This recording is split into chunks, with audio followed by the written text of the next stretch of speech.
Welcome, everyone, to the KQED Election 2020 Youth Media Screening. I'm Myles Bess, PBS journalist and host of the KQED Education video series, Above the Noise. You know, if you haven't checked that out, like and subscribe. Yeah, I get to do my shameless self-promotion. Um, Tonight is all about celebrating the power of youth voice and youth civic engagement.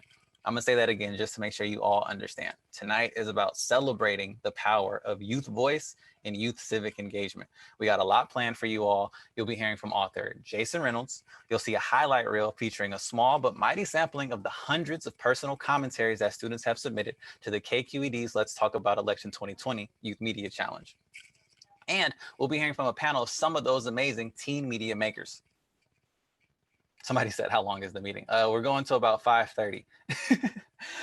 So the Let's Talk About Election 2020 Youth Media Challenge is co-hosted by the National Writing Project, PBS Student Reporting Labs, and KQED.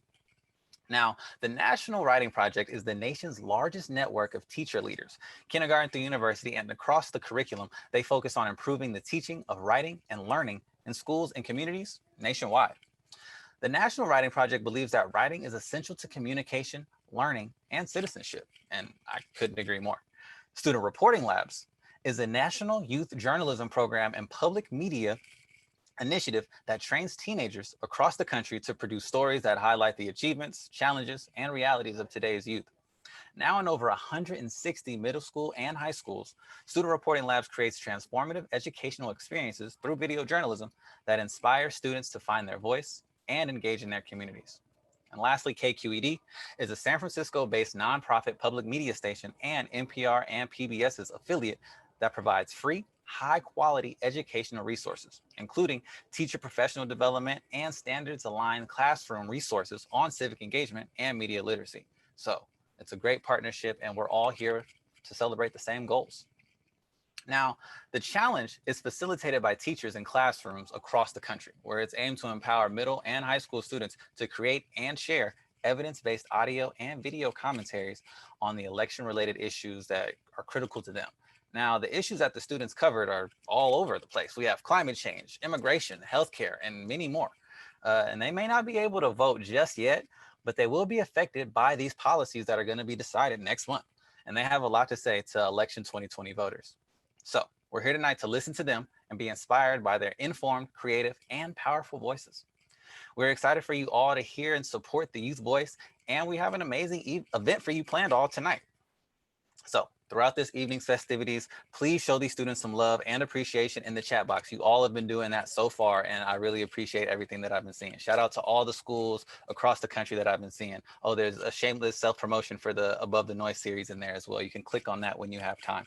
But this isn't about me. This is about the students and highlighting them in their amazing voices and the things that they have to say. So after the screening of the highlight reel, you'll also get to hear directly from some of these amazing students during a panel discussion. We'll ask them some questions, and there'll be time for you also to ask questions. So again, submit those to the chat box. And yeah, let's get started. So let's jump in with Jason Reynolds. Now, for y'all that may not know, Jason Reynolds is a New York Times best-selling and award-winning youth adult author and the Library of Congress National Ambassador for Young People's Literature. And some of the books he's written include Long Way Down, As Brave as You, Ghost, and Stamped Racism, Anti-Racism, and You, written in collaboration with Dr. Ibram X. Kendi, based on Kendi's National Book Award-winning Stamped from the Beginning. Now, because of his schedule, you know, Jason couldn't be here live with us tonight, but I caught up with him a few days ago. Was it a few days ago? Man, time is weird because we've all been in the house. But yeah, I feel like it was a few days ago. And we recorded a conversation for you all tonight. Jason and I talked about a wide range of things. We talked about the importance of representation in politics, how young people are more civically engaged than ever before, social media, all these types of things. We had a very, very long conversation. You're not going to be able to see it all, but it was a beautiful conversation, and I'm still thinking about it till today. So I was inspired, I was uplifted, and I hope you all feel the same. So without further ado, let's get into the conversation with Jason.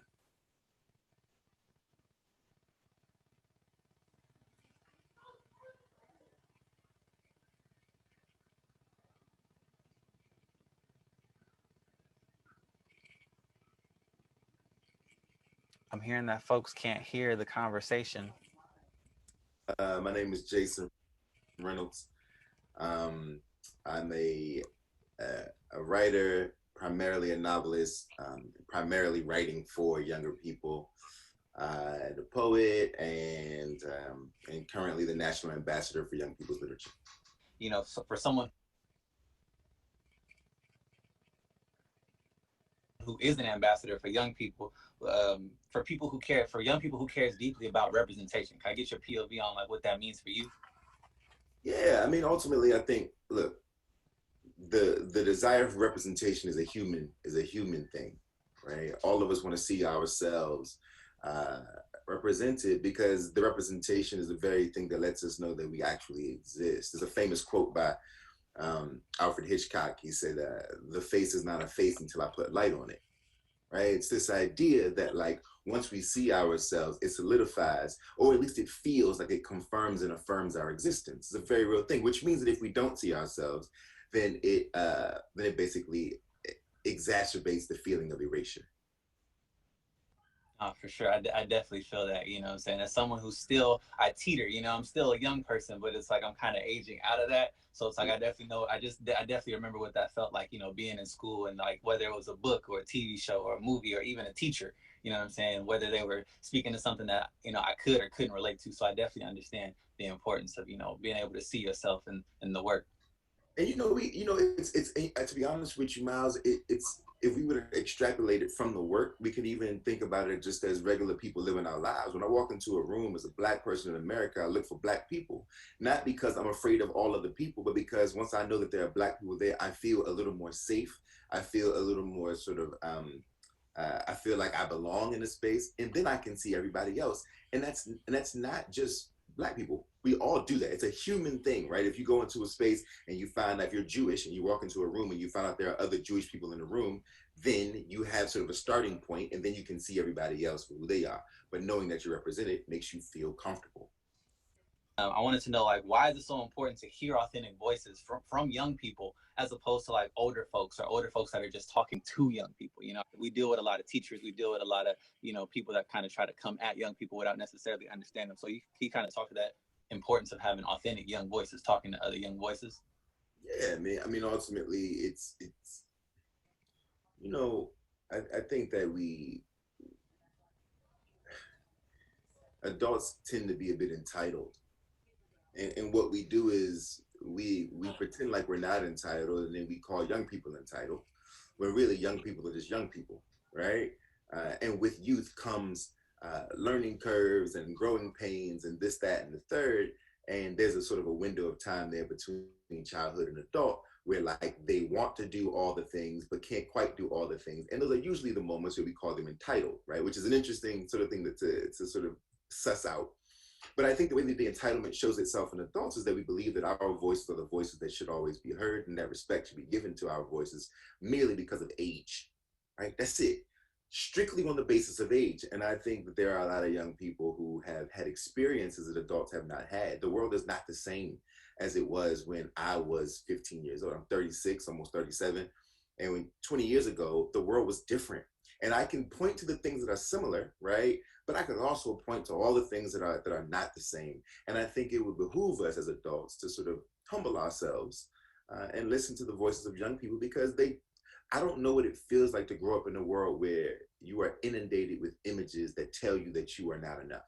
I don't know what life on social media, right, and the necessity to be in that space feels like, that sort of innate urging, the intrinsic attachment to it. I don't know all of those things, and so I think it makes sense that we would listen to their struggles, listen to their voices, listen to their stories, and give them space to really express themselves how they want and how they choose, so that we can actually not just hear them, but also fortify them by confirming and affirming that their voices, as they are valuable.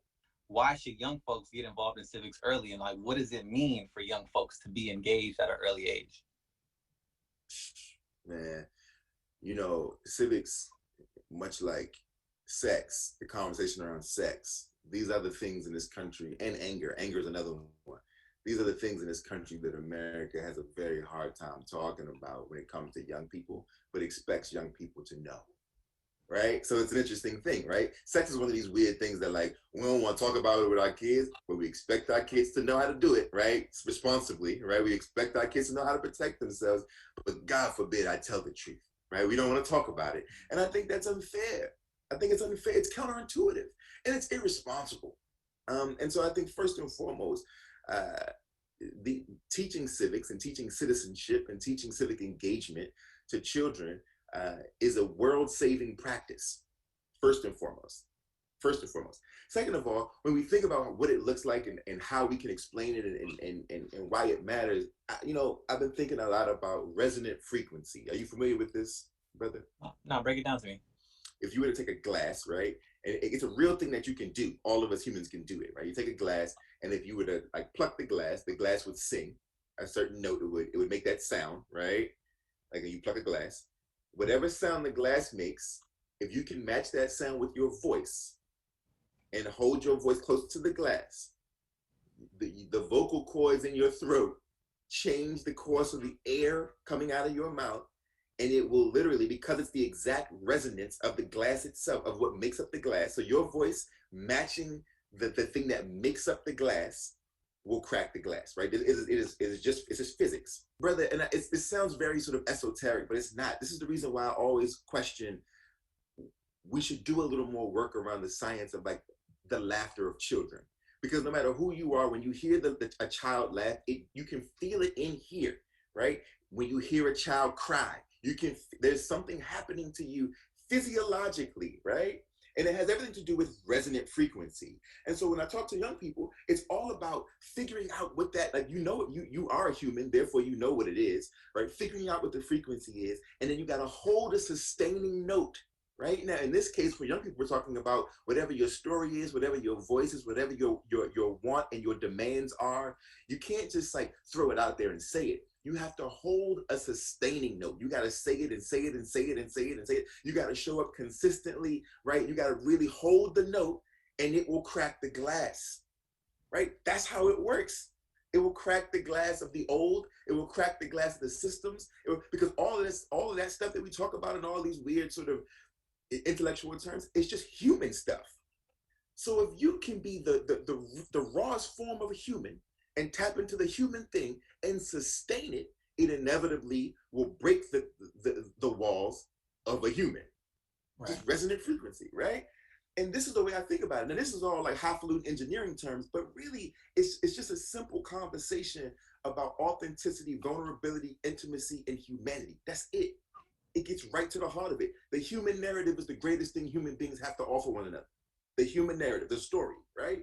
So young people have to learn early in life to tell their stories, make it clear, say the things that they want, and not just tell it once, tell it and tell it and tell it, and realize that it is the vehicle. It always will be, it always has been. If we can keep the planet safe for the next 20 years, the youngins got it.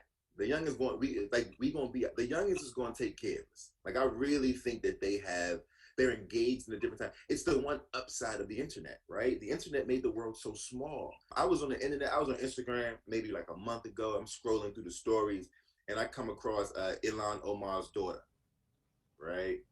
And for me, I'm old, so for me it's like I'm not about to be on here. I see you, boo boo. Right. Like I'm gonna keep it scrolling, right? Because it's not my space. You know what I mean?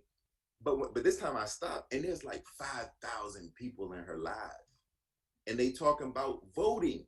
It's like 5,000 teenagers in this young woman's live. She's 19, I think, in her live, and she's bringing people on to talking live, and they're having discourse around voting. And I think as an adult, man, my job is to stand to the side, stand next to you. I'm not. Look, I don't have to lead. I don't even want to lead, right? Like I don't even want to lead. I think ultimately, it's my job is to be the lighthouse, is to point the way, but not to lead. That's on you. You man the ship, right? You man the ship. I'll point the way. You go get it though.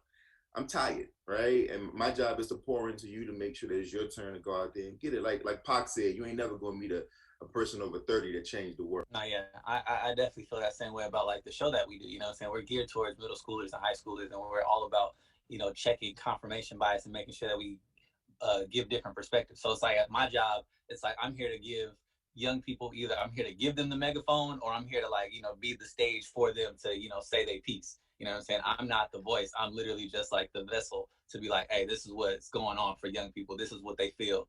Here's what we need to do about it. You know what I mean? So I definitely agree with you wholeheartedly on that.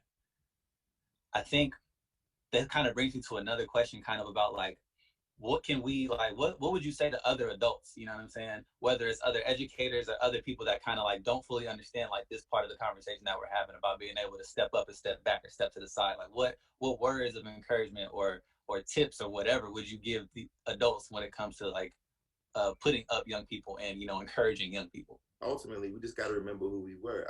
Every day of my life, I fight to hold on to my 12-year-old self. That's it. Because 12-year-old Jason and 16-year-old Jason got it right. Right? I didn't know it at the time. At the time, it felt terrible. But the truth of the matter is, the gumption that I had, the ability to say, I still believe that I can mold the world. Right? I believe that I can change the world. Right? Like that's childlike in the best possible way. I'm never going to be grown. I'm always going to be growing. I'm always going to be, I'm a 37-year-old child, right? I gotta be, in order for me to be able to still hear them and see them for who they are, and in order for me to continue to change, right? I still have to believe, me at 36, 37, I still have to believe that I can change the world. It's the only way that I can continue to do my work. I gotta believe that I can still do something singularly that could change the whole world. Oh yeah, for sure. Because it's definitely like a matter of always being, in the being always being a student. You know what I mean? That's kind of like what we're getting at, right? It's like always being willing to learn and always being willing to listen.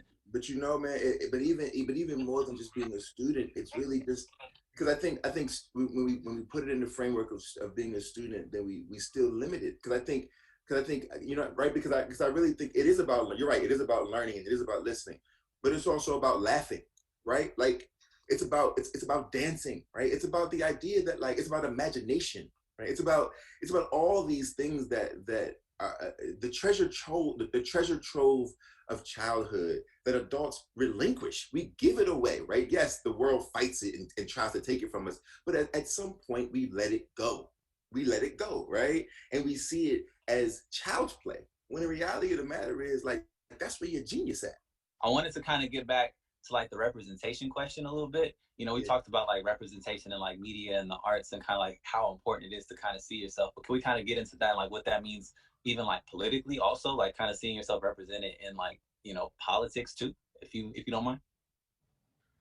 I don't know if we'll ever fully grasp the magnitude of the election of Barack Obama. Um, you know, and not even just Barack Obama, but Michelle Obama and the children and grandma living in the White House. And I don't, like, when we talk about representation, it meant the world to me, to my mom, to a lot of our community, right? To see this man and his wife and his two kids and his mother-in-law living in the White House, right? I held my mother like a child. Like I laid in bed with my mother and held my mother as if she was a child while she cried watching this man take office. It matters, man. But now, like on the flip side, you have young people now that are like entering their teens. That's pretty much all they know, is the Yeah. black person. So the ripple effect of it is gonna be crazy. You know what I'm saying? You see like the AOCs and other young people in politics, and it's like you can just imagine, like, like you said, if we're here for another 20, 30 years, fingers crossed, like what that means and what that can do for like a generation and the generations after it. Like it's gonna be, you'll never be able to fully quantify it. What an amazing thing for young people to, like, for that to be their all they know. It changes it chemically changes who they are, and it sociologically changes the trajectory of the culture, which is incredible. Because now I can't say that ain't for you, because they're gonna be like, "What you talking about? I already seen Barack Obama. Like I could do what I want to do because Barack Obama was the president, so I'm out, and Beyonce is alive, so I'm out of here." Right, exactly. It's like we can pretty much do whatever we want at this point. Right. It's like I think that's a part of the process too, is being able to like unlock and untap like what's been going on, to understand like, yo, it's not unfathomable for you to dream big. Nah, and we always, and look, brother, there's one thing that the young people who hear this or see this, we were always there. We always there, bro. Every decade, every era, we always been there. Oscar Michelle, Paul Robeson. You could look at the Melvin Van Peebles. We Richard Roundtree. We were always there. There's never a moment in American history with anything that we weren't there. I don't care if it's science. I don't care if it's medicine. I don't care if it's politics. You may not know the story, right? But we were always there. I mean, I think that that's pretty much all I got for you. If you have anything that we wanted to talk about or that was on your mind that we didn't get to touch on, or any questions you want to ask me, you know what I mean? I feel like we've been having a really fruitful conversation that I think the young people are really going to appreciate. Yeah, You know what, brother? I'm good, man. I just want to say I love you. I think, for me, it's important that Black people, specifically Black men, tell each other that to their faces. I think, because a lot of us need it, bro. We need it, yo. There's a lot of pain. There's a lot of weight. There's a lot of pressure, and I think we just gotta do better about being outwardly affectionate toward one another publicly. Because a lot of us, man, it's medicine, bro. Alice Walker has a famous quote where she says, "We carry our wounds and our medicines as we go." We have both of those things. I got my wounds, but I also have my medicine, right? And I think it's incumbent upon us to share both of those things with one another. You know what I mean? And I think we spread that to the next Black brother you see. You spread that to these kids, man. And I know you already do. You make sure you tell these youngins that you love them, man. It's important. I will, and I love you too, man. And I love the work that you do. So I really appreciate that, because you're absolutely right. I mean, anytime I get off the phone with the homies, I tell them I love them. It's important for us. We need that. So I appreciate that so much. My God.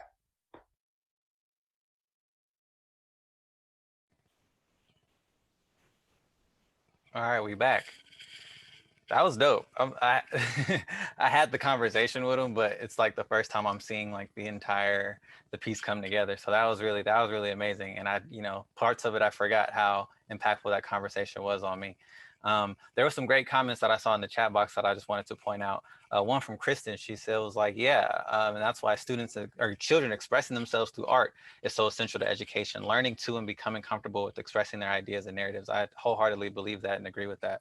There's nothing more important than being able to express yourself and be able to see yourself fully in the work that you do and in the work that you create, and then just the environment that you live in. And if you can't do that, then you can't ever really fully educate yourself or fully be yourself. Does that make sense? I will also say that Santa Paula, we can all see your comments in the chat. Those are going to everybody. Yeah, but moving forward, I just want to say that was an amazing conversation with Jason. Like hearing from him, hearing his wisdom, his knowledge about young people and just about the work that he's doing definitely provides some type of hope and some type of optimism as we go forward into the future, as we lead towards the election and just beyond 2020. You know what I'm saying? Like Jason said, like Jason said, we as adults, we need to be the lighthouse. We have to point young people in the direction. We have to be the light for the next generation, but also make sure that we get out the way and let them lead, because they have this. They know what they want. They know the power that they have. And like he was saying, social media and all the tools that they have, they're fully coming into their power. A lot sooner than he was as a 30-something-year-old man, and me as a 20-something-year-old man. There's teenagers that definitely know the strength of their voices now more so than ever before. So for tonight, we're going to step out of the way and we're going to let these young people speak for themselves. They have powerful voices, and like I said, they have a lot to say. So we're going to get into it, and we're going to see the highlight reel of the youth voice and civic engagement in action. So Janelle, let's check that out.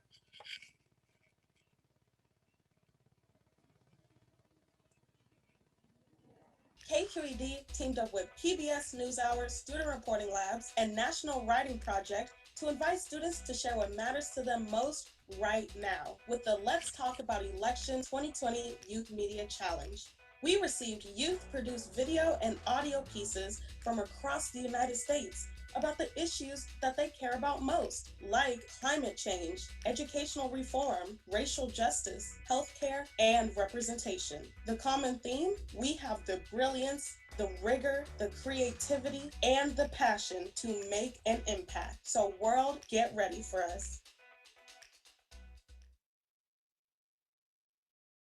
Hello, my name is Alejandro Rocha, and I would like to talk about how burning fossil fuels affects climate change. Ever since the Industrial Revolution, power plants and factories have burned their fossil fuels such as coal and oil, and release their gases into the atmosphere, thus creating global warming. The more we heat up the earth, the more monsoons, heat waves, and hurricanes are going to be produced. Imagine having less than 10 minutes to evacuate the only home you've ever known. Watching the rim of flames creeping towards you, what would you take? Which memories would you sacrifice to the flames that are fast approaching? This kind of devastating situation is facing thousands of families in America today.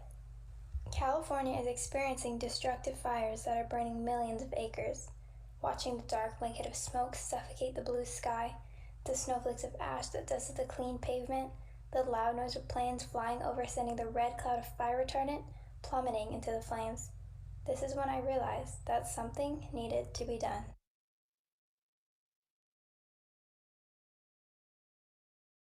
Pollution is harming our environment.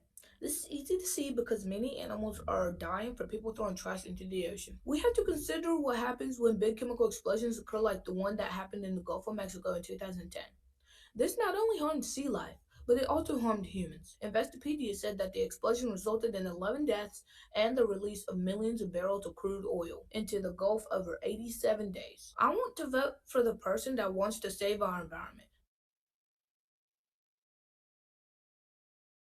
I believe it is unacceptable for college to cost more than the average family earns in a year. In-state tuition prices among the public national universities grew by 63% from 2008 to 2020. For me, I think that higher education tuition, especially now, should be way cheaper. I think for a lot of millennials, who most of us have student loans, part of the election, what's important for us is the student loan forgiveness. According to a USN article, schools with higher tuition costs keep students from applying based on its expensive price. Students will turn down their first choice college to attend their least favorite because of financial concerns.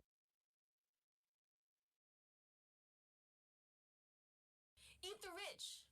It's a phrase you'd hear a lot of teenagers throw around on the internet, myself included. But we're not just saying it because it sounds kind of funny or because we like to just say things that don't make sense, but rather we recognize that the US government needs to impose a tax on the rich. According to a New York Times article, income inequality has risen to its highest level in 2018 within the last 50 years, with the top 0.1% controlling 20% of the nation's total wealth. Congresswoman Alexandria Ocasio-Cortez suggests that the government should impose a 70% tax on those with a yearly income exceeding $10 million. And while this may sound radical, the top income tax was at 70% as recently as the 1980s, whereas it was only 37% in 2018. By raising taxes, wealthy people will still stay, wealthy just because they have so much money to begin with. And the working class will get the benefits and opportunities that they need and deserve. Raising taxes on the top 1% would reduce economic inequality and fund public services like universal health care, free college tuition, and universal child care. Urge your senators and representatives to push for a tax on the wealthy.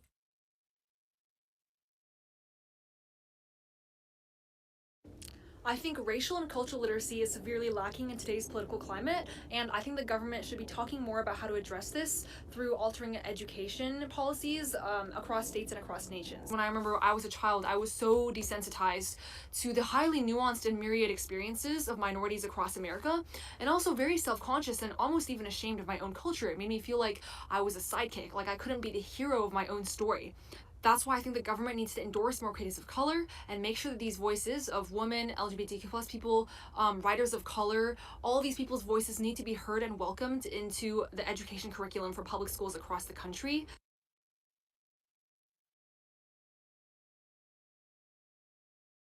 This past year has been an absolute roller coaster that began with my mom being diagnosed with cancer.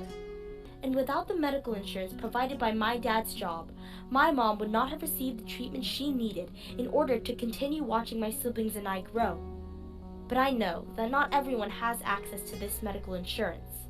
America has been lagging behind. It is time for our country to follow suit. Help us make a stance and encourage leaders to make healthcare affordable for its citizens.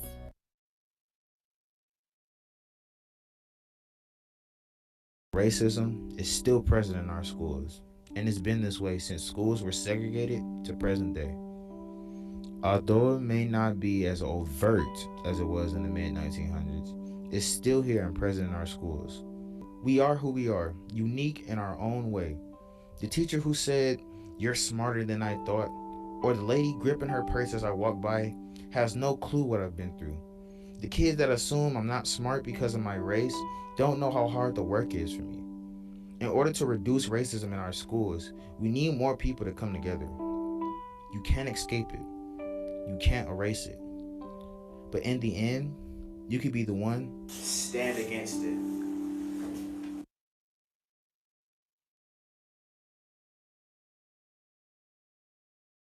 After watching the documentary The 13th and participating in the recent Black Lives Matter protests, my heart broke as my eyes were opened to the injustices in our country.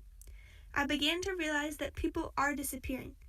1 out of every 6 black men between the ages of 24 and 54 is in prison, arrested at 5 times the rate of white men. Black fathers, husbands, brothers, and important community members are gone. This is a huge problem. When you go to vote, make sure your candidate has plans for prison reform and isn't running their campaign on hidden racism. In December of my freshman year, the FCC voted to repeal net neutrality rules. Leading up to the vote, there was a huge online effort to prevent the repeal. It was the first time I felt compelled to take political action. I sent an email to my representatives, urging them to protect the current regulations. I remember watching my friend's phone during lunch as the repeal was announced. I was shocked and discouraged. I didn't understand how corporate interests could cause a government agency to deflect so much public outrage. That is why I urge you to vote for candidates who are committed to getting big money out of politics and who reject super PAC funding. There is potential for American politics to live up to their founding ideals, but it is up to us to make sure they do. Take your voice back by staying informed, voting, and encouraging those around you to vote as well.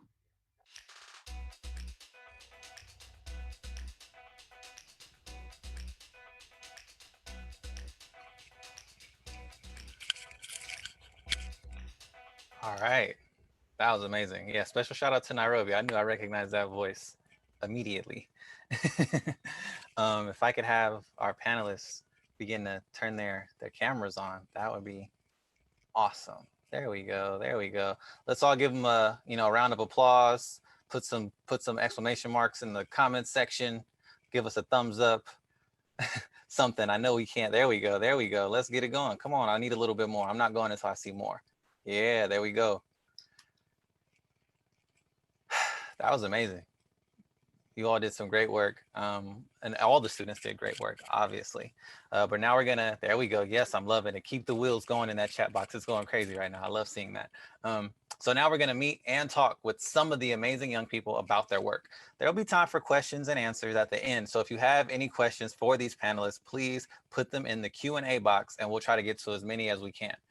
So man, without further ado, let's meet our panelists. So I'm gonna have you all introduce yourself and I'm gonna start with Veronica. Hi, I'm Veronica. I go to James Madison Memorial High School in Madison, Wisconsin, and I did the piece on corporate interest influencing politics. Awesome. And what grade are you in? Sorry, I'm a senior. Okay, cool. Nice to meet you, and nice to have you here on the panel. Morgan, where you from? What grade you in? And what piece was yours? Hi, my name is Morgan Vincent. I'm a senior at Bishop O'Dowd High School in Oakland, California, and I did my piece on college affordability. Dope. Thank you for being here. Asha. Hi, I'm Asha. I'm in 9th grade. I live in Redlands, California. I go to the Grove School, and I did my piece on climate change. Thank you for being here. And Jameer, last but not least. Hi, my name is Jameer Robinson. I was a former senior at Thurston High School, and I produced the piece on Stand Against It. Awesome. And again, thank you all for being here and taking the time out of your week to talk to us about the amazing work that you all did. So I'm gonna jump right into it. I wanna know, what impact did doing this challenge have on you? We'll start with Veronica. So it really made me, the prompt really made me think about what's important to me in politics. And I realized that what I spoke about, big money politics is not something that we really discuss. It's kind of like hiding in plain sight, I guess. And so, yeah, I considered speaking on actually all the issues that we saw people do pieces on. But this is one that I found a personal connection to. And so, I don't know, it made me think about kind of my history and civic engagement. And so it was nice to reflect on that. Definitely. And I like what you said about, it's hiding in plain sight, because it is. There's people talk about millionaires and billionaires and all this other stuff, but you don't know that a lot of these people aren't paying the amount that you would think is fair when you consider how much we make, how much your parents make, and how much people like in your personal lives and in your personal networks are making. It's just like mind boggling. There was somebody who put a comment in there that was like, what, 70%?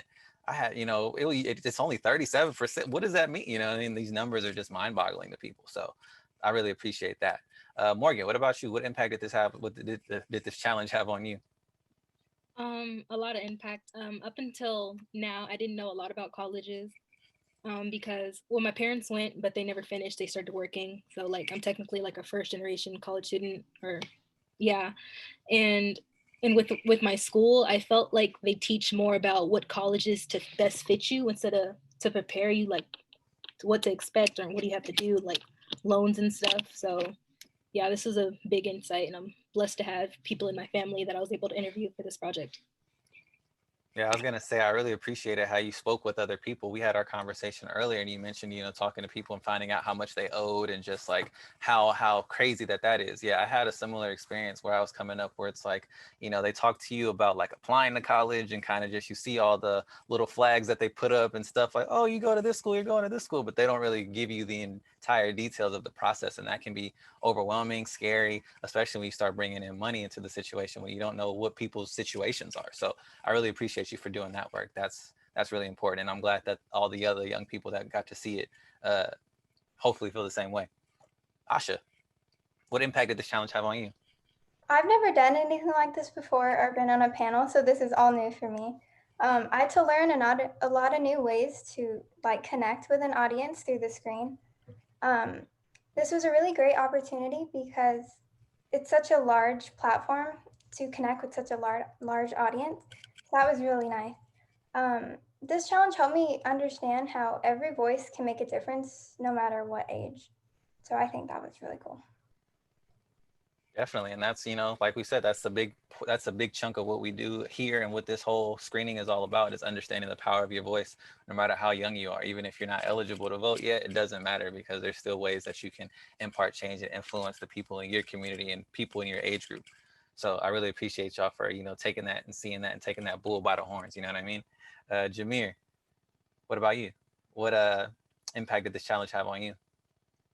The impact this challenge had on me was initially it was more of like a surprise, if you almost like just looking at how initially how we started off with the project and just having it to be an election 2020 project to submit for it, because it was like a class project, and to submit it and for it to get the recognition that it did, because initially, like I never expected for a video like this to be put on just such a major platform with so many people and so many ears and eyes to see and hear what it is I have to say and what's my opinion on racism in schools, because to this day it's still prominent. It's not going to go away. I obviously know that, but just to bring that message up and to put it up in big bold letters, like, you need to stop it. We need to, if not stop it, try to get a grasp on it, if you know what I mean. No, most definitely. There's a lot of people that it's like they don't understand that this is something that's like ingrained in America, and it's been here since the very beginning. So it's obviously going to continue to go on unless we like fully address it head on. And another thing that you said that was really interesting to me that you've all kind of touched on is just like, this kind of coming from a school project, it kind of being something that you were just kind of worried about doing for the classroom, to being able to, have it kind of blow up and be seen by hundreds, maybe even thousands of people, all because of submitting it. So I think that that's also really, really cool, because it's like, if you focus on the work and things that are important to you, like you all did and like all the other students did, you never really know how far it's going to reach, but it'll always, like, no matter what, as long as you're staying true to yourself, it'll always reach the people that it's meant to reach. You know what I mean? So I'm really proud of all of y'all. I feel like, I feel like the teacher, like, yeah, what's up? That's dope. You all are my students too. So jumping into the next question, Veronica, you kind of mentioned this in your response, but like, speaking of like civic engagement, I kind of want to know like what role does civic engagement play in y'all's lives? Like the topics that y'all chose obviously meant a lot to you, but like how does that apply to like civic engagement and how you choose to get involved in other things in your community like that? We'll go backwards this time. So we'll go to Jameer if you don't mind. Civics in the community, I feel like it's something that I know is like fairly addressed and like it's something that is talked about, but a lot of people seem to like try to like kind of like soften it, if you know what I mean. Like they try to like it's like this, and then they try to like push it over, kind of like we get it and then okay. But the thing is, now more than ever, we need the community. Now more than ever, we need people to be listening, because it's too much to be happening currently now with people of color that it's almost obnoxious to like how many news stories we have to see about the same thing over and over, and just how at times the community can get this false idea of like it's only one race that matters, and that's not the case. And I feel like getting into that and touching on the topic of we are all one, and there isn't no superior, and to be able to just come together, or at least try to be able to bring people together to get that understanding, is kind of like the goal that I was aiming towards in that particular situation. Oh, that's real. That's definitely real. And it's like I said, keeping it personal and close to you, you're able to feel that impact and see that impact within the community. You know what I'm saying? I know just for me, like from my personal experience, I know that like when it came time to vote, or just come time to like, step into adulthood, it was just kind of like, all right, you're 18 now, go out and vote. Like it's time, without ever having like that time to get that engagement level from the community. So the work that y'all are doing, you already have a leg up. You know what I'm saying? So when it comes time for y'all to vote, you already kind of have those interactions with your community, those interactions with your peers, to understand like why it's important and why you should be going to the polls, or should be engaging with people about issues that matter to y'all. So I really appreciate that. If I could, go ahead. Go ahead. No, go ahead.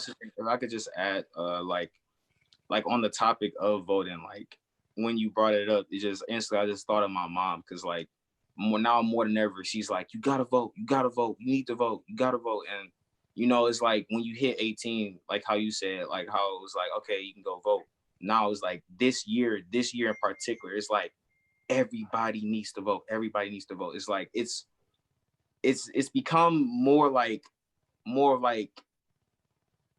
I don't even know how to like word it, but like it's more of like touching down on like the younger generation and the younger people, because we see all the time, and we've been being told like, yeah, you have to vote, but this year in particular is like it's a must.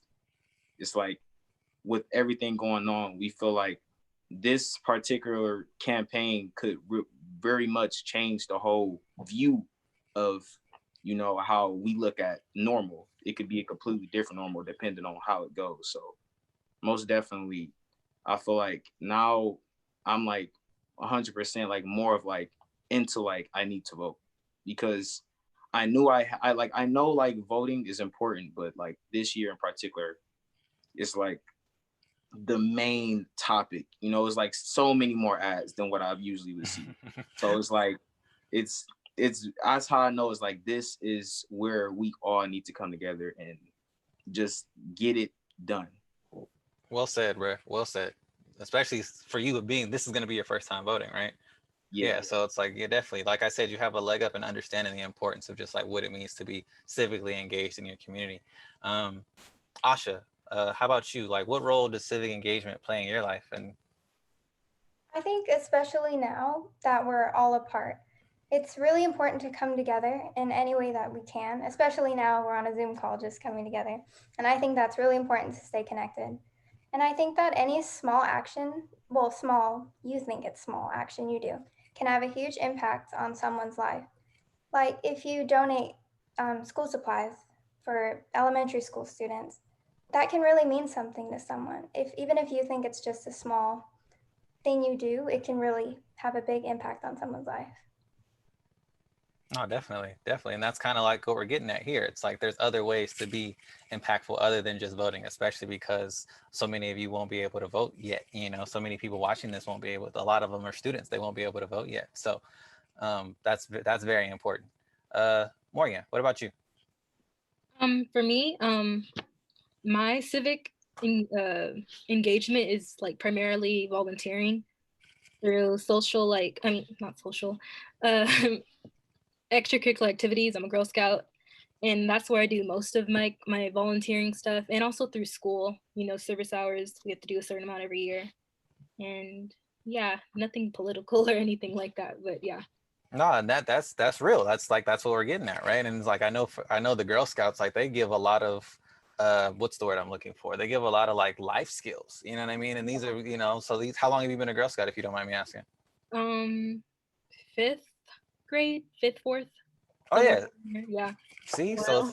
so you've already gotten like, a lot of years worth of life skills that you can definitely apply to other things in your life. So Yeah. if it does become political, or if it does involve getting more involved in your community in some other way, like there's all these types of avenues that, we may not even fully be aware of until it's time to like put those skills into action. Of course. Yeah. So I think that that's really cool. I wish I would have did something like that, like the Boy Scouts or something, involved in my community. Veronica, what about you? What role is civic engagement in your life, or what role does civic engagement have in your life? Yeah, mainly I think it's at school. I'm part of some clubs where I get to talk to my friends and my classmates about what's going on and learn more about it. And so that's been helpful for me to stay updated, to hear other people's opinions. And so I've gone to, a few marches, and like I said, written emails to my representatives, called, things like that when I felt compelled to do so. But I'm also hoping that like the conversations I'm having now are going to help me be more informed once I actually have the power to vote and to do more, be more engaged, Definitely. And like we've been talking about, it's kind of like you're building the blocks of being like a fully engaged citizen, a fully engaged adult. Like the conversation I was having with Jason, it's kind of like you all have more tools than anybody before you has ever had. And it's obvious that you all have been using them, or else you wouldn't be on this stage right now on this panel speaking about all these amazing things that you all covered, which is what I want to ask you guys next. So why did you choose the topics that you chose? You know what I mean? Like what interested you about the topics that you ended up doing? I'm gonna mix up the order a little bit. So this time I'm gonna go with Asha first. I chose climate change because in California, the wildfires we're just experiencing the past months, and they have a negative effect on our environment. And I think something needed to be done to help that. And it needs to be recognized more and just spread the word, bring awareness to this. And I think a lot can be done about this. Definitely. And I'm here in California with you, so I definitely feel you on that. Waking up and seeing the cloudy atmosphere and not being able to breathe, it's like, oh, if this is happening in California, you know what I'm saying, and this is impacting one of the most populated states in the country, it's like that's a big deal. And then I remember not to just tell stories, but I just remember like when we first kind of got over the wind of the fires and stuff, there were people in the East Coast saying that like the wind carried some of that smoke over to the East Coast and that it was affecting them. And it's just like, just to think of like, going back to that climate change, it's like, oh wow, this isn't just a California issue, this is like a United States issue. And it's not just a United States issue, it's a global issue. So I really appreciate that you decided to take that topic on. What about you, Morgan? I'm really interested to hear about why you chose that topic and what interested you about that topic. Like I said before, I didn't really know anything about college. So I just needed to like broaden my horizon, because I was like, I did not know anything and I was really confused, and I talked to my cousins about it. And I also know that I want to be a dermatologist when I go up. So that of course means I have to go have higher education and more schooling, and that means more money. And then I was like thinking like, I don't want my parents to like, they're getting older, I don't want them to work like forever. So, I was thinking about like, how am I going to pay for this and things I need to do. And yeah, that's why I picked the topic. Oh, for real. That's a good read. That's a good enough reason. I remember graduating and it was kind of just like, what the heck do I do? So I could imagine if I would have been able to even just see your video when I was graduating high school, I know that would have been extremely helpful to me. So I'm really, thankful that you were able to do that video. And I hope that, students in your shoes or that are going into senior year or getting ready to graduate can take something away and understand like the weight of that decision and how to make sure that they're navigating it in the right way so that they can be as prepared as possible. Jameer, what about you? What interested you in the topic? Why did you choose the topic that you chose, and what interested you about it? I chose the topic of racism in schools because, well, I mean, like, along with that topic by itself, I've experienced it. I mean, it's one of those things that, like, some people like, oh, it's just a joke or this and that, but certain people are not going to take it like that. Even playing around with jokes like that by itself is just, in a way, still going to be offensive to people because it's a lot of terms and a lot of names for like certain stuff. It still holds a lot of weight to them.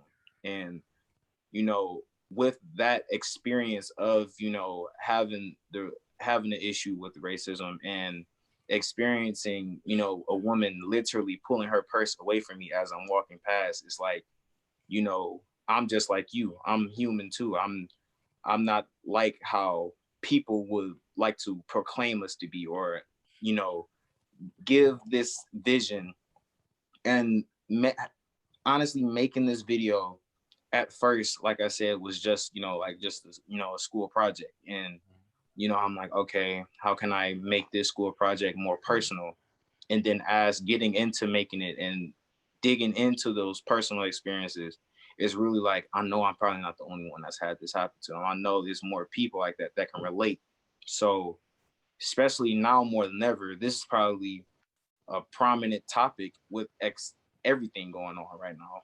And to have this video at first being made before the whole events leading up to what's happening now, it's like this video now more than ever is the most relevant video, I feel like, just on that topic, because of how people look at it and people would just like try to put it to the side. And just with social media is a huge platform for stuff like this to get out and be shared, and for people to see it and actually try to understand that at times people will take things certain ways. And it's a lot more than just like, oh, this race matters, it's not anything about separating, but for any other race to matter, we have to matter.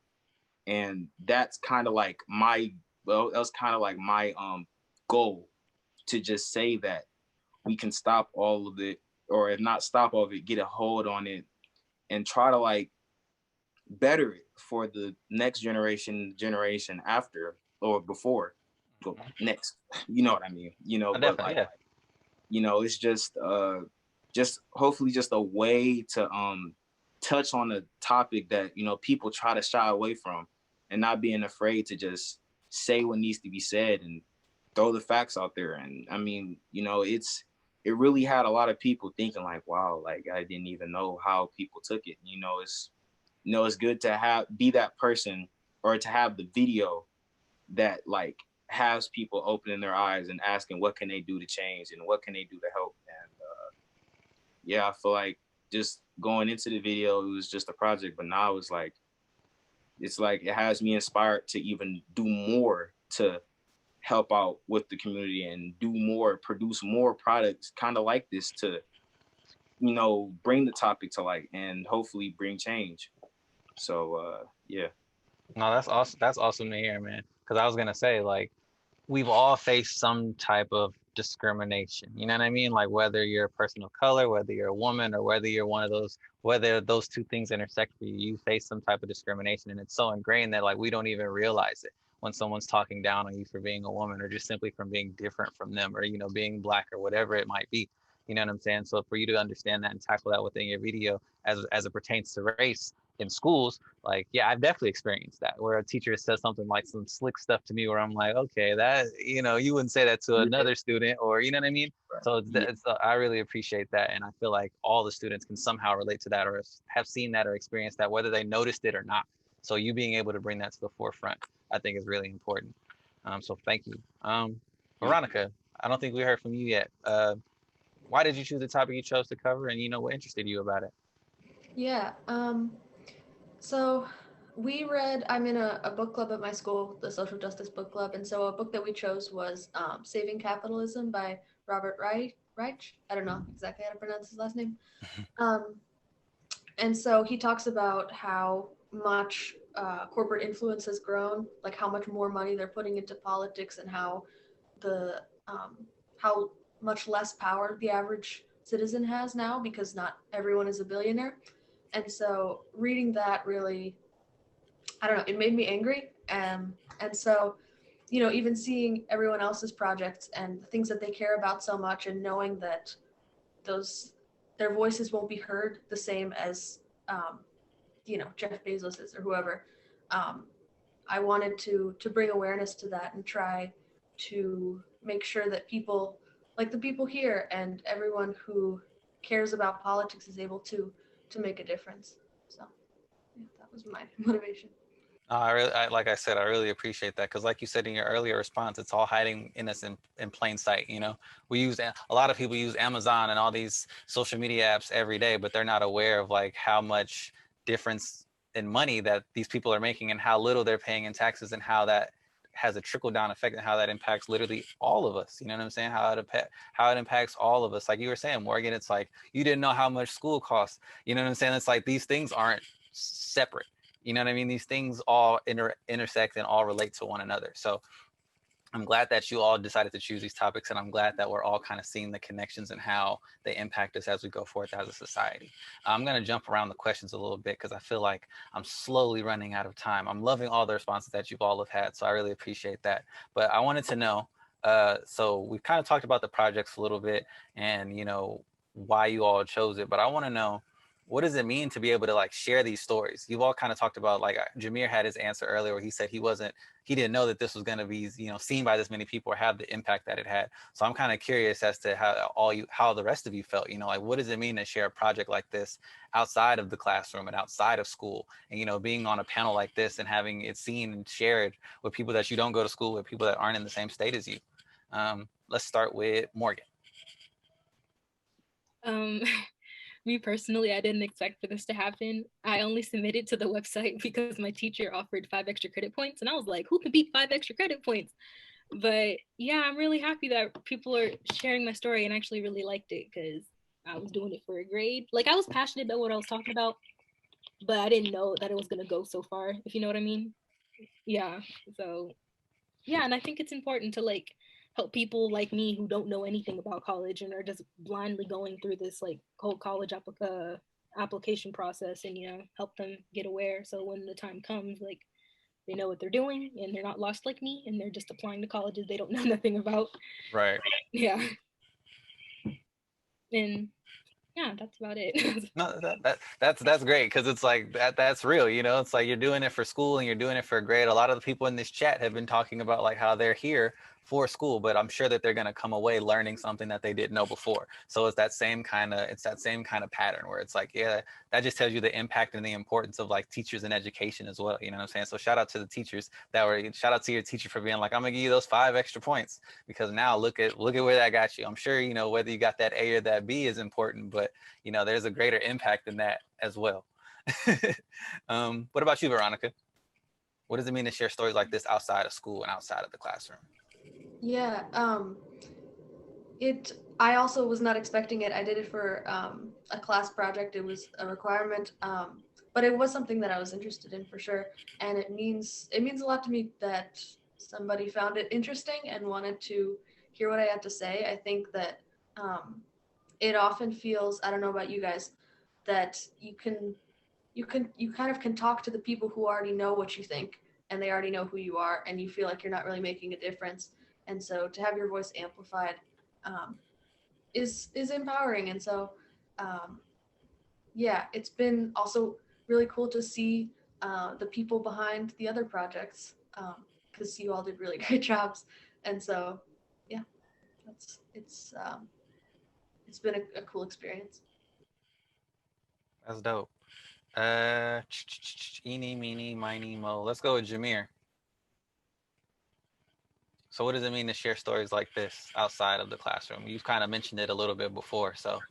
Yeah, like sharing the story at first, it was like, like Morgan said and everybody said, it was a class project at first. We all didn't expect to, be at a panel, speaking to hundreds of people or just speaking to people in general.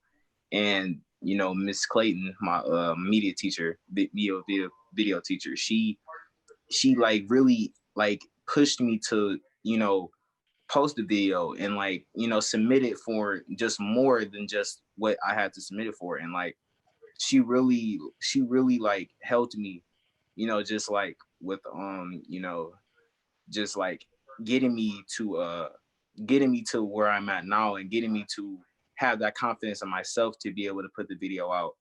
And it means a lot, honestly, to have my video, me and Josh's video. By the way, Matt, Josh, he was great mastermind behind the shots. And I wish he was here because it's great to have that like recognition, like, okay, he was the one that did it. But Josh really did. He had a great helping hand in the video. And just doing the video by itself, as you're going through and as you're doing the video and editing and adding shots, you start to get attached, kind of like you start to put more of like, okay, how else can I emphasize this, or how can I do that? And yeah, it's just sharing it just outside and getting the responses that I got, and people telling me, oh, it's so good, you really did a great job. It's just like, to this day, it's like it's always going to be a great feeling just to get that recognition, and just to have that voice, or to be that voice. It means a lot. And I appreciate everybody that helped me out to get here right now. Yeah, well, shout out to Josh. He couldn't be here today, but he definitely helped you out on that project. Shout out to him. I will say that like we're all kind of getting at the same thing. It's like after a while, like Juliana said in the comments, like the project kind of becomes your baby. Like, yeah, it might have been an assignment, it might have been extra credit, it might have been this or that, but once you start picking something that you care about, something that's close to you and something that's personal, you know what I mean? Then it becomes something much bigger that we all couldn't have anticipated. You know what I mean? So I really see that, and I really appreciate that for everybody. Asha, what about you? What does it mean to share a project like this outside of like school and outside of just the classroom? I completely agree with what everyone else was saying. Like, I didn't expect it to go this far either. It's really nice to have your voice heard and just to bring awareness to all these issues. I think the main thing is that it tells politicians that the next generation is listening, and we see what everyone's doing, and we're gonna do something about it. Agreed. So I feel like we have like a couple more minutes for the Q&A for everybody. I want to ask, do you all have any questions for each other? Anything that you'd like to say to each other before, I want to give everybody the chance to do that before I jump to my next question or jump into the next segment of the show. Is there anything that, anybody wants to say to anybody else about each other's projects or just the work that they saw or anything? No pressure. I just wanted to throw that out there because, I've kind of just been picking and choosing everybody. Take a second to think about it. I have a question for Morgan. Go ahead. I just thought it was really cool how you did an interview. I'm just wondering what inspired you to pick that way to do it. Well, at first I originally wrote a paragraph and I was going to do a voiceover, but my teacher, shout out to Ms. Dominguez if she's still here. She was like, oh, it'd be really cool if you did an interview with your cousins, because I mentioned them in my little paragraph. So I called them, and then they were like, okay, we'll do it after work. And then we did it. And yeah. So yeah, I'm really happy that they actually really did do it, because it was really informative and I learned a lot. So I'm really blessed for that. Yeah, that's dope because based on like the highlight reel that we saw in the videos that I saw, I feel like yours was one of the only ones that I saw that was formatted that way. You know, where you had like the interview with the actual like, you know, how we're kind of doing this Zoom panel. So I think that that's really unique and really cool to be that you had access to people that were willing to talk to you. First off, you know, shout out to your family, but then being able to just like you said, kind of just have them ready and locked and loaded and ready to go. Um, any other questions or comments for any panelists to other panelists? Asha, I really liked the way the how do I say it, like the language that you used to describe the wildfires. It was really impressive, and it made it a lot more like emotionally impactful to put yourself in that situation and imagine it. And the way you described it was really awesome. I was wondering, is that something that you like to do, like writing or things like that, creative writing? Was that part of why you chose to kind of portray it that way? Creative writing is actually one of my weaknesses. So I'm trying to, I know that's funny, but I'm trying to improve that and I'm just trying to convey what all the people in California are feeling and even the rest of this country. I was just trying to make them see what we're seeing, if that makes sense. Yeah, and you did a great job. So thank you. You did too. Anything else before I jump to the next? I want to make sure, I feel like we're kind of losing, you know, we're on a tight timeline. So are there any other comments that anybody else has? You can kind of just shake your head if you don't want to turn your mic on. Any other comments? Okay, perfect. Well, I really appreciate you all for taking the time to talk to us. Like I said, that was an amazing back and forth panel. I really appreciate the time that you took to talk to us. And it really opens my eyes to just like, you know, like we've been talking about this whole time, the power that young people have and just establishing that power and really having you all step into that power and understanding the value of your voice, the value of your ideas, you know, and that's what we're here to celebrate tonight. So if everybody could, again, give our amazing panelists a round of applause. You can put it in the chat. You can give them a thumbs up. You can, there we go. Give them some, you know, give them some love. I know you all won't be able to hear the love, but you can see it in the chat that the people are really showing y'all some love because you all did amazing work. And all the other students that aren't here today that were also a part of the challenge did some amazing work. So shout out to everybody for submitting and everybody for participating. So without further ado, we're going to jump into the next segment of our conversation today. So as panelists, for now, you can turn off your cameras if you need to or if you like, and then I'm going to jump into talking to Belinda Schillingberg, who is an 8th grade English teacher at Denman Middle School in San Francisco, California. She is a KQED media literacy innovator and has done the Let's Talk About Election 2020 Youth Media Challenge with her students last spring and this fall. So without further ado, take it away, Belinda. Thanks, Myles. I want to have that recorded so that I can use it in my classroom because we watched so many of your videos. Myles is introducing your teacher.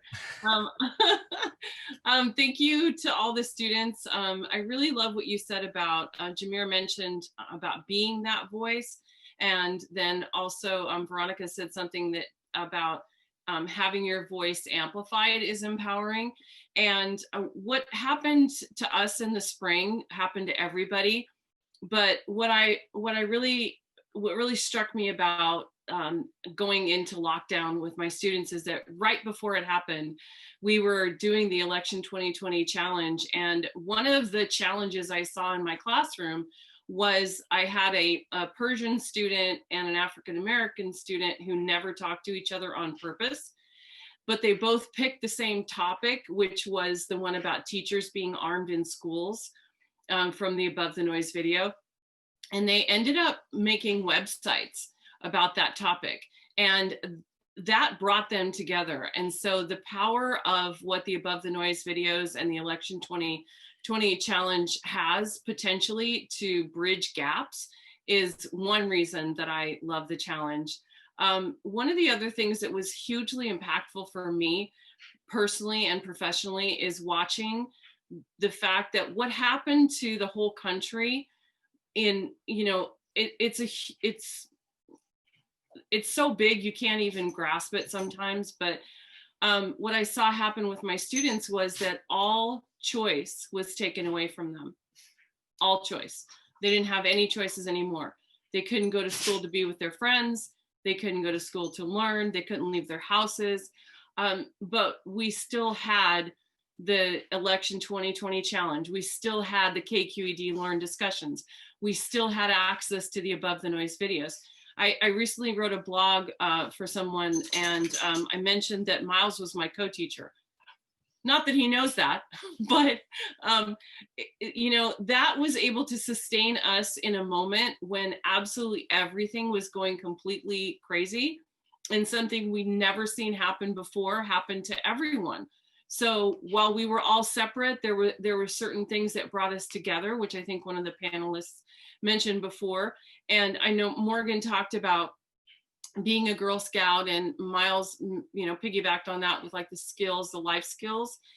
These students in my 8th grade students are learning life skills now just by watching these videos, being able to see what is some unbiased research, and just really having an issue presented that they are able to choose. Now their choice is back. In a limited way, yes, but it's not limited when you put it in the context of the fact that they're responding to students from across the country on the KQED Learn discussions board. And so just how impactful and how empowering this has been for my students has really been one of the highlights of my entire career, because nothing like I said, nothing like this has ever happened before. And so good is actually coming out of what has happened.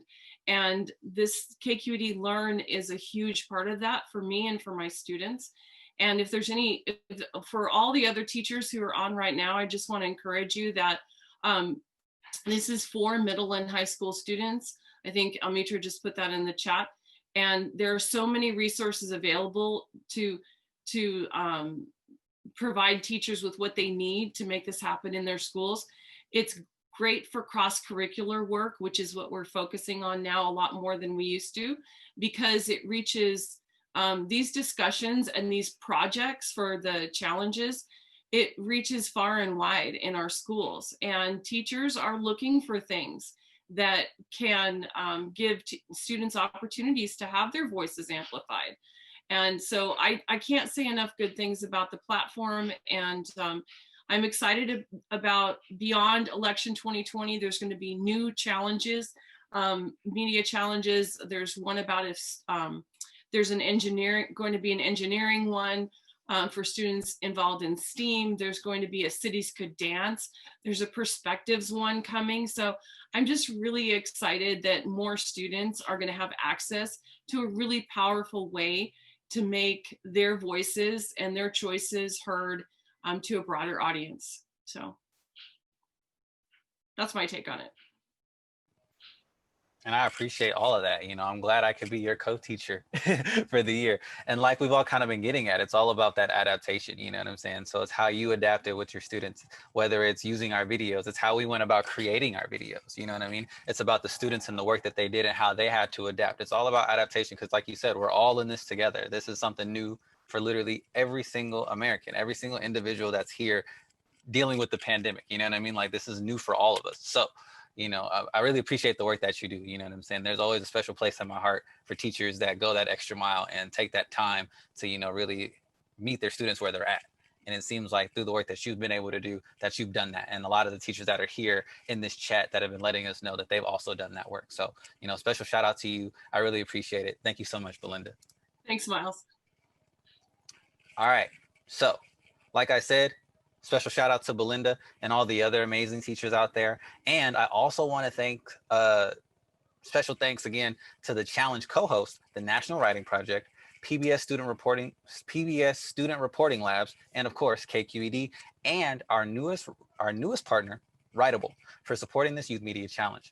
I also want to reiterate that if you're in the 6th through 12th grade, or you know somebody who is, and you still want to participate in the election challenge, you still can do it. It's open through January, so you can still submit. So if you're just signing up now, and you have plenty of time to get your students to submit and to publish. So just let your teacher know that you want to do this, because I know that you all have a bunch that you want to say. You know, like, there's a lot of ideas in your heads. I know what it was like being a 6th through 12th grader, and my mind was constantly racing. So if you want to participate, there's still time for you to do that. So if I can have my panelists put their cameras back on. There we go. Almost everybody. Take your time. It's all good. We have some questions that we've been getting thrown in the chat and in the Q&A box. So we have a little bit of time, and we're going to kind of jump around and talk about some of those if you all don't mind. Now, you didn't have time to prep for these, but it's all good because, like I said, we're all in this together. So one that stuck out to me was, first off, like, just a general question. How hard was it to do like the research on this? Like, how hard was it to find the information to actually go about doing this project? Anybody can go first. I don't want to have to call on somebody. Whoever has the itch to speak. For me personally, it wasn't that difficult since I had, my family to help me out, and then I only had to use a couple websites to get like statistics and facts like that. So it was pretty okay. It was just hard with the recording process, like trying to edit things together and listening to my voice because yeah. But yeah, it was pretty straightforward. For sure. I definitely feel that way. I've been doing these videos for Above the Noise for 4 years, and I still feel weird looking and hearing myself. So it's like, I feel you 100% on that. Anybody else? Kind of like to add what Morgan said, like, was just like just doing the video by itself and then hearing your voice at times can just be like, I sound like that, so like, it at times could like, it'll just have you like, oh, okay, I see that, this is how it goes, and like just really like learning as I'm doing the video, really, because I'm not like a pro at the video production. I know I have way longer to go, which is why I'm going to school for it, because feel like I was able to get like that upper hand due to the video, because like now it's like, okay, I see how I can expand and how I can do more to like, have like a bigger impact in any of my next videos that I may do. And just doing and editing the video, I mean, like it was like all of me doing it all in my creative process, like just having my own way to do it and how to do it and just to make it happen. Right. Sure, Veronica. Go ahead, Veronica. Yeah. For me, it wasn't too hard to really, it wasn't hard for me to find statistics in general to include. It was hard for me to pick, like, how, because we had the 2-minute limit. How do I pick something that makes an impact, but isn't too complicated, and I can't list a bunch of different statistics. So that was a little bit of a challenge, but yeah. And Jameer, it's really cool that you are going into video production, that you are able to express yourself creatively like that. I was thinking, as I was listening back to my audio after I knew that it was going to be featured here, I thought, well, I would have found a better microphone if I had known. But yeah. Thank you for that. What about you, Asha? I don't think getting the information was the hard part. I feel like coming up with a way to convey it to the audience was the hardest part. Just in a way that they'd not like understand, but just so it will speak to them, kind of. No, I feel you on that. That is kind of like, it's kind of like sometimes you'll have all the information, like you said, you all did amazing research and you all got, a bunch of information, but how do you fit it into that 2 minutes, and how do you also get used to hearing your voice and seeing yourself on camera and kind of just like figuring out what the story is? Like, you have all the information, but what exactly is the story that you're trying to tell in that time limit that you have? I was curious to know, based off this experience or others similar to it, does it affect like your thoughts on what you're gonna do in the future? Like either in terms of like education and college and things like that, or just like the way that you go about doing activism, or, the way that you go about participating in media and the work that you've done so far. So I just want to know, like, does this experience change kind of like your outlook on the future for the work that you're gonna do as far as school or as far as activism or just like, career or media stuff in general? Yeah, I would say like that does, like, it does changes how I would like produce like nextly, and like how I would like go about posting stuff towards the media. And yeah, I would say it really like changed like and it really inspired me to like go beyond, you know, just like what I like beyond the basics of what I already know, and like going to like do more and learn more into the video production, and just like learning all that it is and soaking up all the knowledge, and you know, just to hopefully get around people that's like been doing it for way longer, and you know, hopefully connect with like a well-known person just to know the experiences of like, you know, how did you do it, you know, what did it come from, where did you get inspired, and you know, just learning and meeting people that show me how to be a better video producer. Mm-hmm. Anybody else? Anybody else? I don't want to have to call on people. We were doing good. Go ahead, Veronica. I would say that doing this kind of inspired me to go for it more. I think if I had seen this outside of a class project, I might not have done it because I thought, you know, nobody really cares. But I think, you know, I often try and do the little activism that I do. I try and do things that I know will have a certain impact. But I think there's also value in going for something that you don't know how much impact it's going to have, and maybe it can become something bigger. And just to it helps to know that your voice is appreciated. And so yeah, I think that's something I would carry forward with me, is to speak out when you can. Definitely. Like we've been talking about this whole time, is about celebrating your voices, and it's understanding what that power looks like. And a part of understanding that power is understanding that you can speak out whenever about whatever. So that's really dope, Veronica. Morgan or Asha? I Oh, you can go. You can go. I was just gonna say that I agree with Veronica was saying. I think it just it pushes me to do more things and just to try and see what happens, instead of just being like, oh no, I can't do that. I feel like just knowing that someone heard your voice is crazy, because I don't know, this is all new to me. This was my first time doing anything, so I just think that was really cool. Just this whole thing was just amazing. Mine is similar to Asha. It's like pushed me to keep continuing to speak out, because normally I'm used to speaking to younger girls, not like a wide, broad audience of like teenagers across the country. So yeah.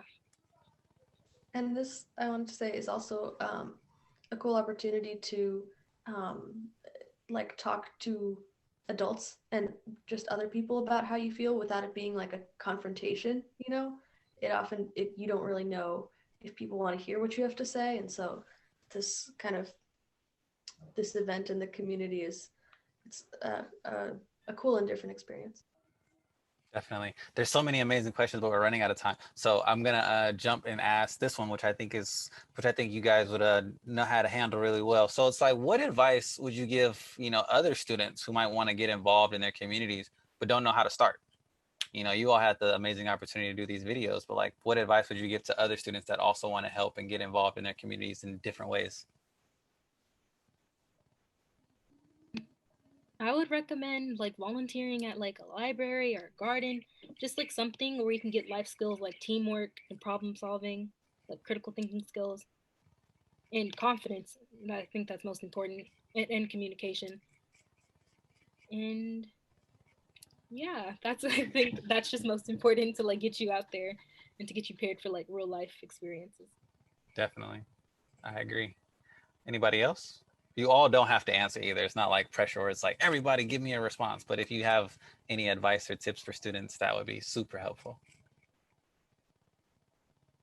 I would say to do something. Oh, you go first. You can go. I'm sorry. Do you want? You were speaking first, Asha. I heard you first, so you could go first. I was just gonna say to do something you're passionate about and something that really means something to you. Dope. Yeah, and then like, you know, read up about things that you're interested in. You can get educated, and that I found has helped me especially find passion for more issues, is just learning about them. So, you know, there's always libraries. Like I had this great opportunity to be in a book club of people who want to learn more. So yeah. Jameer, anything? Oh, where'd Jameer go? I feel like we lost Jameer. Okay, cool. We still have a little time, so I'm gonna just jump to the next question then. So based on these videos that you all did, I was wondering if, like, you know, it changed your perspective about like learning about the topic. Like, are you going to go forth and take these videos further now that you have this information, now that you have this knowledge? Or, is this kind of, you are going to stop at the videos? Like, what is the next? Are you going to take the videos any step further? I'm kind of curious. Is there more work to be done?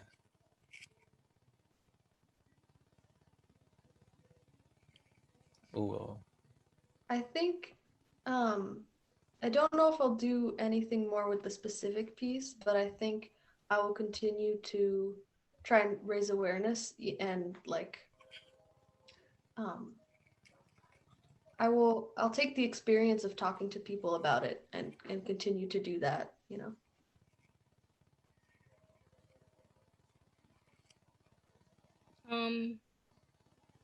For me, I might, share this experience with like my younger Girl Scout members and with people in my class that are like younger than me, and yeah, just spread awareness about this topic to help people that are like uneducated about college and the whole process going into it. Yeah, I agree with what Veronica said. I think I'm just going to keep spreading awareness to not just climate change, just everything that's happening that I'm passionate about, and I'll just keep spreading the word. That's beautiful. That's amazing. And I was curious, kind of just about y'all being young folks and just like using social media or anything like that. Have you guys ever spread awareness in other ways? Like, these videos are a big part of what we're talking about, and the voices that you use to create these videos. But have you ever spread awareness apart from that, like whether it's social media or going to protests, or like we've been talking about volunteering and things like that? Can you kind of just like, what other ways have you been able to spread awareness?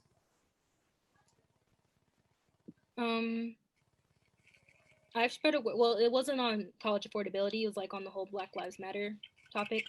I did it by signing petitions, reposting things on my Instagram story, making Instagram IGTV videos of me talking with my friends about how we feel about, certain topics, and yeah, just, making sure like I try to put my voice out there and like try to spread awareness.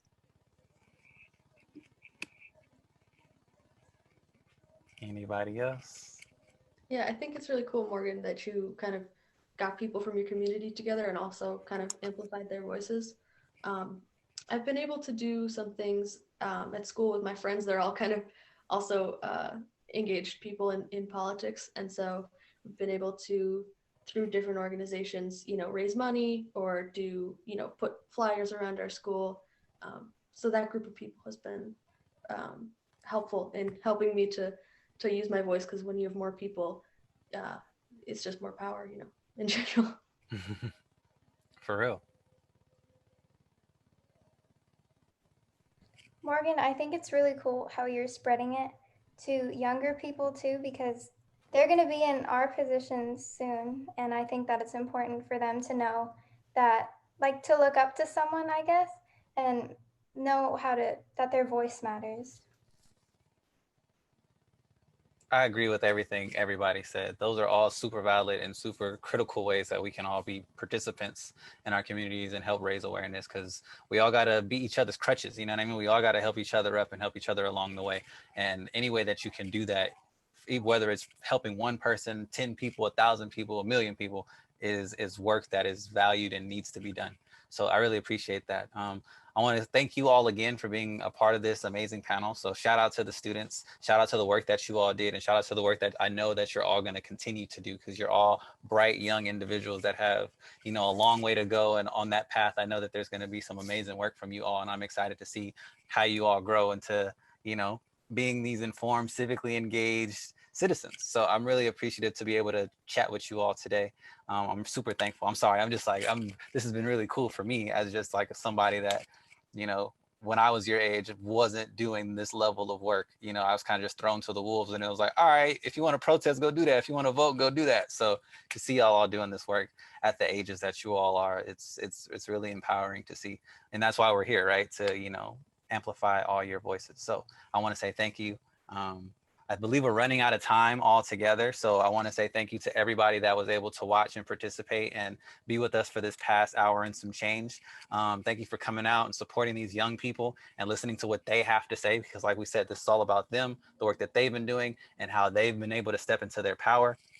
And we hope you found their work moving, inspiring, and uplifting, because I definitely was, and I definitely am, and it's definitely motivating me to, be a better citizen. And I think that we should all kind of just take that extra step to, become better citizens. So that's pretty much, that's all our time for today. And if you like us, you can't get enough of all these young students' voices, you can go check out the submissions to the Election 2020 Showcase. It's popped up multiple times in the chat. So if you haven't been able to click on it, go see it. I see the link at least several times in there, posted by Almitra and other folks from KQED. So if you want to check out the other videos and the other submissions, please do by clicking on that link. And thank you so much for being here. Stay healthy, wash your hands, socially distance, get your mask right, and peace out. Thank you. This will be recorded. So if you want this video, you know what I'm saying? Also check in with the chat and with everybody to figure out how you can go about getting that to your students and to whoever you might want to share this with. So thank you so much for coming out. Everybody enjoy the rest of your night. Again, I'm Myles Bess.